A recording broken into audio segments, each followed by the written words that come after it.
যে ব্যক্তি সকাল বেলা তিনবার তেলাওয়াত করবে আউযু বিল্লাহিস সামিউল আলিম মিনাশ শাইতানির রাজিম,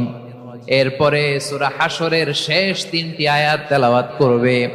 রব্বুল আলামিন ওই ব্যক্তির জন্য ৭০,০০০ ফেরেশতা নিয়োগ দিবেন যারা সারা দিন ওই লোকের জন্য মাগফিরাতের দোয়া করবে। শুধু এখানেই শেষ নয়, বিশ্বনবী ফরমান ওয়া ইন মাতা ফি যালিকাল ইয়াউমি মাতা শাহীদান, ওই দিন যদি ওই ব্যক্তিটা ইন্তেকাল করে সে শহীদ হয়ে কিয়ামতের দিন আল্লাহর সামনে দাঁড়াবে। সকালবেলা যদি পড়েন তিনবার আউযু বিল্লাহিস সামিউল আলিম মিনাশ শাইতানির রাজিম তিনবার পড়ে সূরা হাশরের শেষ তিন আয়াত যদি তেলাওয়াত করেন, তাহলে আপনার জন্য আল্লাহ তাআলা ৭০,০০০ ফেরেশতা নিয়োগ করবে। সারা দিন তারা আপনার জন্য মাগফিরাতের দোয়া করবে, আর ওই দিন ইন্তেকাল করলে আল্লাহ তাআলা শহীদ হিসেবে আপনাকে। যে ব্যক্তি সকাল বেলা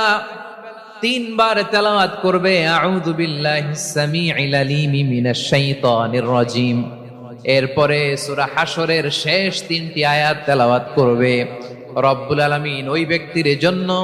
৭০,০০০ ফেরেশতা নিয়োগ দিবেন যারা সারা